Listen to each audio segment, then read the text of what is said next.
Assalamualaikum. Bang Toyib ya, Waalaikumsalam. belum udah balik sekarang. Baik. Ya, Bang Toyib udah balik. Alhamdulillah. Silakan, Bang Toyib. Dengar suara saya, Pak? Iya, Iya, dengar. iya. Assalamualaikum, Bu ya. Salam, salam. Ya, terima kasih sudah diberikan kesempatan. Salam kenal, Bu ya. Saya Toyib dari Subang. Subang. Dari Subang. Ya. Di puisi Buya, saya mau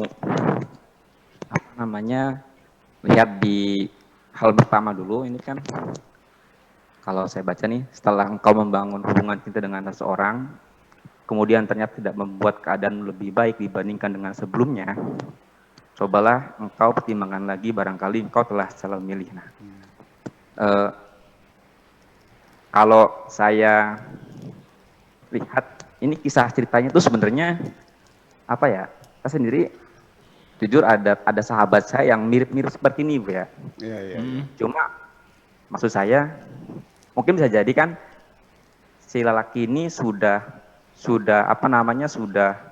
menikah dengan si perempuan ini. Jadi ini sahabat saya sendiri, beliau sudah menikah sudah sekitar 3 tahun kemudian lah. Tapi belum dikasih anak gitu. Nah, si perempuannya ini ternyata dibawa kabur lah, kalau bahasa gampang dibawa kabur sama saudaranya sendiri gitu. Ini kisahnya seperti itu ya. Nah, cuma saya beberapa hari ini kan sering melihat juga di media sosial gitu. Itu ada berita-berita ada seorang laki-laki yang dia mau menikah, sudah tinggal acaranya saja, si perempuannya ini kabur dengan mantan pacarnya gitu. Nah, maksudnya kan ada dua sisi yang berbeda, yang satu sudah menikah dengan si perempuannya, yang satu belum menikah gitu. Kemudian di halaman 5-nya itu kan, ini juga kalau menurut saya ini kata-katanya bagus juga sih. Ketika hatimu engkau didepositokan kepada seseorang yang tidak dikenali identitasnya, maka jangan heran suatu ketika harga dirimu tercecer di tempat sampah. Kata-kata didepositokannya ini sebenarnya apa mungkin maksudnya kaitannya dengan yang tadi saya bilang itu, Bu ya. Jadi cerita yang pertama sama yang kedua, pertanyaan saya adalah tanggapan nasihat Buya gitu untuk si lelaki yang tadi saya ceritakan, yang si istrinya tuh udah dibawa kabur sama tetangganya, sama saudaranya itu, Bu ya. Itu seperti apa gitu. Terima kasih. Ya. Terima kasih Bang Toyib, udah 3 kali lebaran baru balik ini. Gimana Bu ya? Ya, dalam tulisan ini tidak disebutkan dia sudah jadi belum. Iya. Memangnya masih kekasihku kok yang aku cintai. Bukan wahai istriku tersayang, enggak kan? Gitu. Didepositokan itu begini. Yang didepositokan itu apa? Duit kan? Iya. Bisa nggak hati didepositokan? Nah, itu kan namanya majas lagi, kembali lagi. Kenapa didepositokan? Ya karena perempuan ini kan pengejar harta. Dia itu kan tadinya aku merasa nyaman bersama kamu, tetapi engkau terlalu cepat merasa jenuh karena aku tidak bisa membuktikan kau dengan kemewahan. Orang miskin itu cintanya lebih murni loh sayang, karena tidak punya alat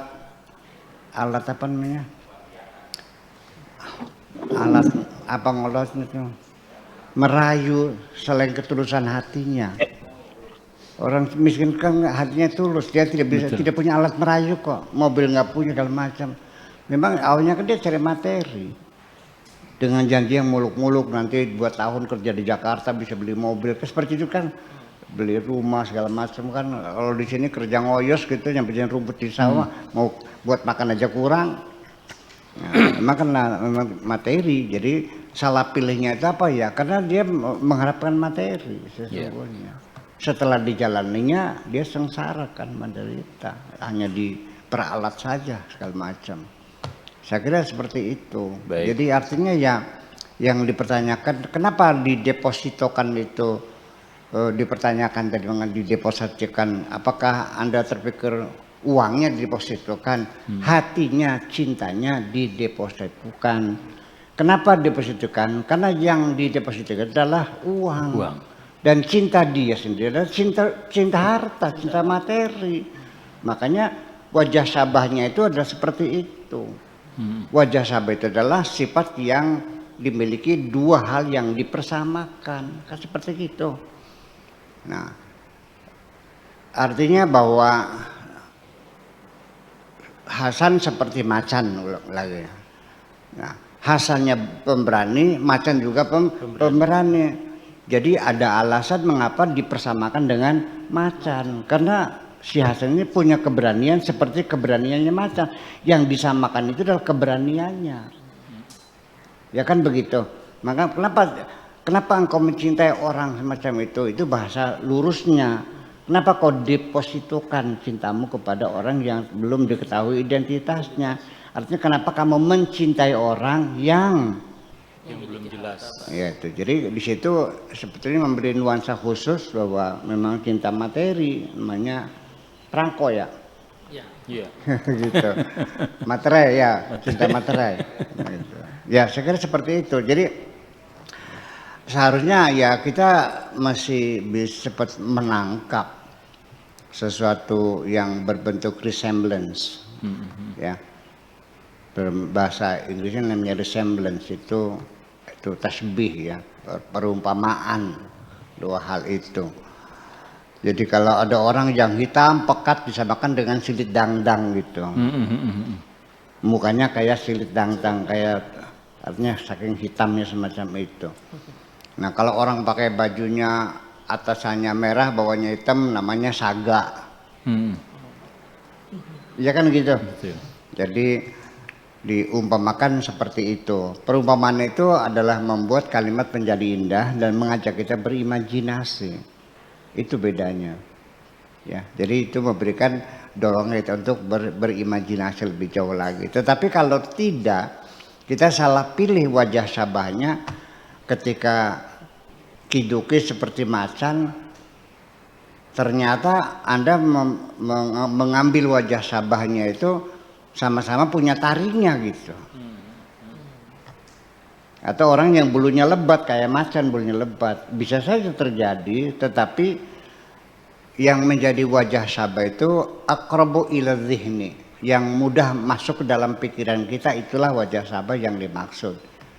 Baru bergeser pada wajah sabah yang lain ketika ada qarinah-qarinah, ketika ada indikator-indikator semacam itu. Kadang-kadang musyabah bihinya itu tidak disebutkan, tetapi hanya ditaruh sifat lazimnya. Saya melihat Bung Karno kemarin meraung-raung di atas mimbar. Jangan dipertanyakan, Bung Karno kan bukan macan, masa meraung-raung? Maksud saya, jadi jangan mempertanyakan kenapa kok manusia meraung-raung kayak macan aja. Memang iya, saya maksudkan Bung Karno seperti macan. Itulah seluk-beluk dalam pramasastra bahasa itu seperti itu. Oke? Ya. Iya. Baik, terima kasih.